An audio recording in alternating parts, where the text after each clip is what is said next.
Warning, the following podcast has been classified as insanely lucrative. Listener discretion is advised. And then they're gonna require specifications. So if your skill set doesn't allow you to actually create the specifications they need, whatever that might be, you need maybe, let's say, a technical illustrator or whatever, you can get these people on a couple sites. Your attention, please. Listening to the AM/PM podcast may cause recurring revenue streams and unfair advantages over your competitors. Other side effects may include fatter wallets, fired bosses, and longer vacations. Listen at your own risk. Here's your host, seven-figure entrepreneur and online marketing madman, Manny Coats. Manny Coats. Hello, everybody, and welcome to the AM/PM podcast. My name is Manny Coats, and I will be your host. And this is the show where we discuss how to generate recurring revenue streams that come in 24 hours per day during the AM and the PM. As a matter of fact, I will be going to wine tasting tonight, local little event. And while I am wine tasting, I will be making money. How cool is that? Pretty cool, I think. I am here with Guillermo Puyol. Guillermo, how are you doing, buddy? I'm doing well, Manny. What's up, man? You know, the same old stuff. The hustling and the grinding, trying to make a buck and retire, I don't know, this year? No, I can't do that. I got too much to do. Yeah, don't retire this year, man. So, what are you wearing, Guy? Man, Forget about it. Don't answer that question. All right, because I thought we wanted to keep it PG. All right. So we've got, this is Q&A, right? So we normally do Q&A on Thursdays, but we got slammed yesterday, and we were having some issues, some technical issues, I guess, with some of the hardware. So we're doing it today. We're going to post it up, but we should be back on schedule for Thursdays. But today, what do you have? 2 questions for this particular podcast? Yeah, I have 2 questions that came from our group. The first one is by our buddy Steve Raiken from Raiken Profit. Steve Raiken, I love that guy. You and I sat down with him at Traffic and Conversion. We were going to have some lunch, ran out of time. But good guy, smart. He's actually been throwing some plugs out for us, which is super appreciated. Yeah, man. I mean, back in the day, I was always listening to Steve Raiken when I was doing retail arbitrage. That's where I heard from him in his YouTube channel, and I've learned a ton from the guy. And it's so cool to now be able to hopefully help him out a little bit with his new venture into private label. Cool. Well, let's play his question, and then we'll talk a little bit more about retail arbitrage for those that don't know what it is. You can kind of give the 30-second bit on it, and then we'll answer the question. How's that? Yeah, that's cool. All right, here we go. Hey, what's going on, Manny, and what's going on, Guy? If you're listening, this is Steve Raiken. Had a quick question for you guys. But first off, I want to thank you for the podcast. Been listening over the last couple of weeks, and it's been really, really helpful. So super pumped to be asking this question live on the show. But my question was, so I just ordered my samples. They should be getting in a few days. Once I start getting my samples and I find the supplier and the product that I want to purchase, how do you suggest that I pay for the actual first batch of products? I've been hearing a lot of different ways people pay, either through PayPal. There's the escrow. I believe it's through Alibaba. There's people doing wire transfers. What's the easiest and safest way that somebody who's brand spanking new to this business can be able to order their products safely, to be able to have protection? And to go a step further, should I, pay 30% up at the front and then pay 70% at the end? Any advice? I'd greatly appreciate it. Manny, Guy, thank you so much, and hopefully you can answer this question. Talk to you soon. Bye. All right. Thank you, Steve, for that question. Awesome question. Lots of people are going through this process where you're at right now. So before we answer that question, though, Guy, Steve's really heavily into retail arbitrage, and he's now moving into private label. But real quick, for those that don't know what retail arbitrage is, can you explain that? Yeah, absolutely. Retail arbitrage is taking advantage of the difference in price points on 2 different marketplaces. So, for example, if you were to go to Walmart, you may be able to find items that you can purchase at a low price, send to Amazon, and resell those at a higher price. That's typically if you're doing arbitrage using Fulfilled by Amazon. You can also do arbitrage for used items, like from thrift shops or garage sales. You can purchase those used items, list them on eBay, and sell them for usually very high margins. It's a great model, especially if you're starting out with little capital to invest. And if you have a lot of time and not that much capital, definitely look into retail arbitrage, because you'll be able to go every Friday and Saturday to garage sales, buy some used items that are still in good condition, list them on eBay, and then make a nice profit. So it takes a lot of hustle. It's a little bit hard to scale, but I'm not knocking the model because there's people that are killing it on it. Yeah, I was just going to say, that sounds like it's a crazy grind, like to keep going out, because you would have to, like for me, I have a product, I create a listing once and then I'm done. I just kind of build that product up over the course of, the year or whatever. With retail arbitrage, you're constantly going out and creating new listings. And then if you run out of that particular inventory and you can't find any more of it, you got to move on to the next product and the next one, right? Because I don't do retail arbitrage, and I know you have. Yeah, if you're lucky, you can find what people refer to as replenishables, where, for example, if you find these cookies that you can source locally and then sell them with a nice margin, and you can always go back and buy more cookies.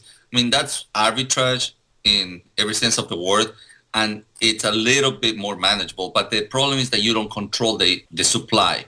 You don't control the inventory. You have to count on the fact that the store is not going to change the price on you, count on the fact that they're going to keep reordering it.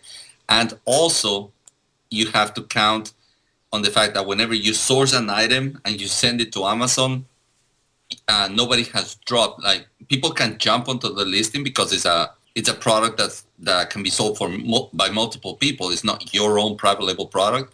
So somebody out there can go in and drop the price, and then becomes a race to the bottom.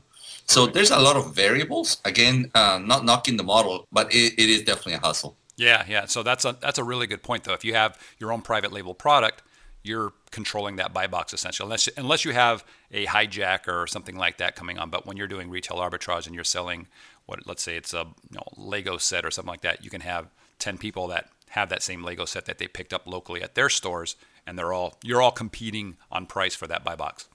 Yeah. Okay. Yeah. Okay, cool. All right, so let's go. Let's answer his questions. First of all, Steve was asking about the standard payment terms, whether it's 30, 70. The answer to that is yes. That's pretty standard for just about everybody that I've actually dealt with in China, and that's where the majority of my suppliers are from. It's 30% down, 70% when they finish, prior to them actually shipping. Now that I've been working with, or I've been buying from some of my suppliers for a while and paying them large amounts on some of these products, I'm able to negotiate it down. I could probably get them to negotiate even further, but I asked for 10%. I was like, hey, let me do 10% down and 90% when you finish. And then they countered 20-80. So I paid 20% up front, 80% on the back end. This is for my biggest supplier. For the smaller ones, I'm pretty much always paying up 100% up front. It's, if it's a few $1,000s in the scheme of things for where we're at, just pay up front, boom, and then we're done. In terms of the safest and easiest way to pay, okay, so there's a couple things. I would say PayPal is probably the easiest way, right? Because you can just go in, you pay it, and you're done. It's also pretty safe to some extent. So PayPal has this crazy protection. What do you call it?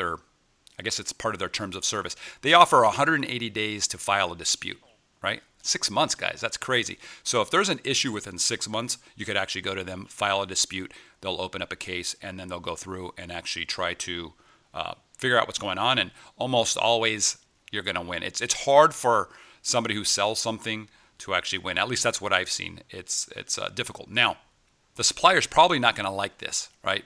Like PayPal, because there's fees with PayPal, and they're going to have to pay those. So in my experience, when I try to go to them and say, hey, let's do PayPal, they always come back and say, well, we can't do it because of the fees. Or they'll say, well, if you pay for the fees, then we'll do it. And you have to think about that. If your margins are good enough and you want that protection, then maybe pay it. If whatever the percentage is, let's say it comes out to 5%, if you're willing to pay that to get that PayPal coverage and to make everything easy, then go for it. But be careful. There's a couple things that PayPal, that PayPal doesn't cover. One of the things they say on their website is that if the product is custom made and you don't get it, right, it just doesn't show up and it's a custom made product, they technically don't cover it. All right, so just make sure you get everything in writing. Be really clear about what you're supposed to be getting. Have it all described and written out, and you should be pretty safe. Now, what I do, and one of the other things that I think, one of the options that I think is really attractive to a lot of people is that Alibaba offers trade assurance.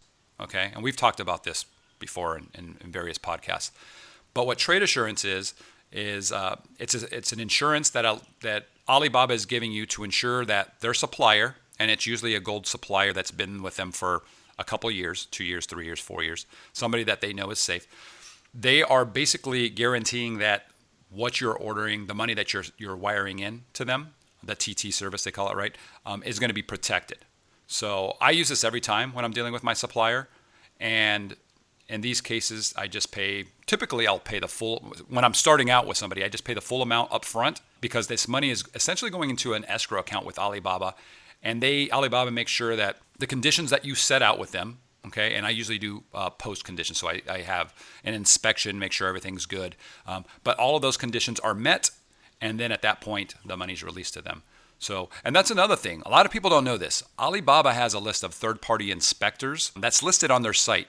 So you can go there, you can find somebody that's in the city where your manufacturer, your supplier is, okay? And you can hire these guys, and they'll come out, and they'll take photos and video, and they'll make sure that the product that they just finished making for you, that they're about to put on a boat or ship to you via express air or whatever the case is, they'll make sure that the packaging is right, because you're going to be seeing this stuff. They'll make sure that the product matches the sample that you got, or whatever the conditions or criteria is that you've decided. You might have gotten a sample and said, well, I want the color to be blue, so that'll be different. But they'll verify everything and make sure that before it gets sent out, it looks like it's supposed to be.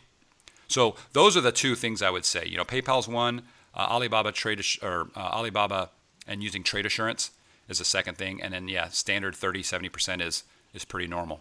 Awesome, Manny. So I think that answers Steve's question. And again, thank you, Steve, for the question. We also have a question from Brandon Fields. He's one of our loyal Periscope attendees. He's always on Periscope, and he's a member of the Facebook group.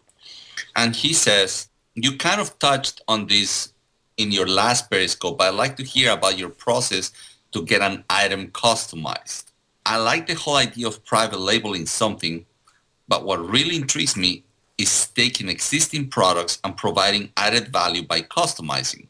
I had reached out to a couple of manufacturers on Alibaba with a very rough specification, which I quickly realized wasn't detailed enough for the suppliers, and I really need some help.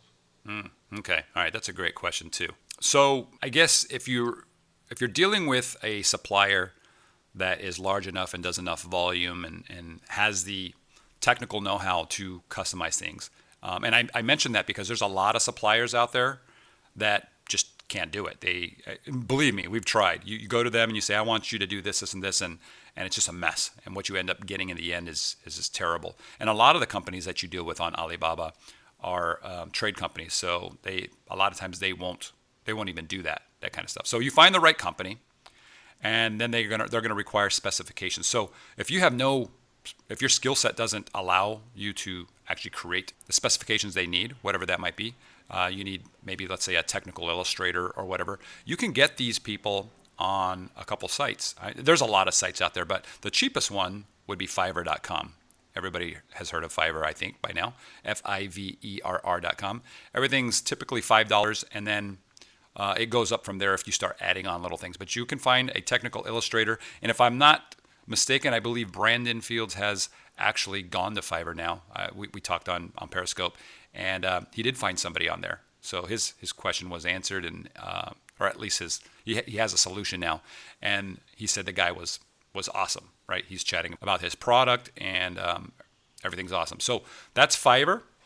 You can also go to Upwork. Now, Upwork is going to really open up the floodgates in terms of the type of people that you can find that can do everything from CAD work and technical drawings and whatever it is that you need to customize the product that you're coming out with. So Upwork.com is awesome. I actually did, I was talking about some really cool, I call them little ninja strategies on Periscope in regards to Upwork to find the right person, especially if it's going to be somebody that you're working with long term. If you're just doing it once, a technical illustrator or something like that, then maybe just hire somebody and see what happens. But if you're hiring a graphic artist long term, there's certain things you can do. I would definitely hire more than one person and compare two people against each other, the amount of time it takes them to do stuff, and then kind of get rid of the guy that costs you the most. Yeah, something I've done on Upwork, especially when I'm hiring people, is I describe my request, I guess, and somewhere hidden within the request I say, if you would like to be considered for this job, reply with a keyword. So I say awesome artist, or I give them a very specific keyword that I want them to reply with. And that helps me filter out a big percentage of the people that just reply with a canned response, which I hate. You take the time to describe the job thoroughly, and they come back with a standard letter that just tells me that they didn't take the time to read my requirements, and they say, yeah, we can do it. So using the little tip has helped me filter out a lot of people that are not going to have the attention to detail. If they take the time to actually read through your job description, ensure that they understand it, and they reply with a keyword, I know that they read through it. I know that they have attention to detail, and right off the bat, it filters out a lot of the frogs that you have to kiss, right? Right. Yeah, and so we have similar techniques then, because I do the same thing. I'll say probably the next to the last sentence, I'll say, when you respond to this, the first thing I want you to do is address me as Mr. Snowman or something like that. And so then when I'm going through all my, if I've got 100 responses, 100 applications, very quickly, in the summary that Upwork shows you, I can see it says, hello, Mr. Snowman, or dear Mr. Snowman. And then those are the ones that I go to. If it doesn't say that, and if it just says, dear employer or whatever, they're gone. I don't even check them out because they didn't read the specifications. They didn't take the time to look into it. Yeah, that's exactly what I do. They could be fantastic, but they didn't take the time to pay attention to the details of my request. So if they're not going to put that effort when they're applying for the job, I can only imagine the lack of effort when they're actually doing the job, Cool. Yep. Awesome. Well, that was a great question, Brandon. And also Steve, that was both of your questions were good. I think that's going to conclude the Q&A. For Steve, I believe Steve has a YouTube channel. So if you guys want to check that out, go to YouTube and search for Raiken Profit. It's Raiken. Is that right? Is that how you spell it? I believe so, right? Yep. Raiken Profit. Cool. And he also has a Periscope. So if you go over there and type in Raiken Profit, you'll find him on there talking about how he's crushing it with retail arbitrage. And it's cool because we're going to see him now moving into private label, which allows you to scale like no other, right? So if he's doing good or if he's doing well, did I say he's doing good? He is doing good. Yeah. If I'm doing good So, I know I have English as a second language, but I don't think it's nice to mock people, man. Oh, come on. Especially on the podcast. That's funny. Yeah. So, check him out. Good guy. Hopefully we'll see him on our podcast during an interview process. And I'd like to see how his whole private label journey goes. That'll be cool. Yeah. Look Okay. forward to seeing him succeed with that. Awesome. So shall we conclude it at these two? We were trying to keep Q&As to about 10 minutes, a little bit, 10 to 15, and we're almost double that. So we'll move on to the next Q&A and get that episode out as well. Yeah. Oh, and by the way, I guess I should mention, we're talking about Periscope. If you guys haven't yet followed me on Periscope, head over to Periscope, get the app, head over there, and then just do a search for Manny Coats. Look for the one that has bunch of followers on there. I say a bunch because hopefully there'll be a bunch by the time you get there. But just join. The videos are awesome. The last one I did was, I thought, I'm going to tap myself on the back. It was pretty good. I was drinking some wine and revealed some golden nuggets, I would say. And the videos stay on for 24 hours and then they're gone. So it's, be there, interact, or miss out. Yeah. So that's it. All right. All right, guys. Thank you for tuning in. We'll talk to you next time. Take care. See you guys. Bye-bye. You've been listening to the AM/PM podcast hosted by Manny Coats. For more information, insider tools, and to get the resources mentioned in this episode, visit ampmpodcast.com.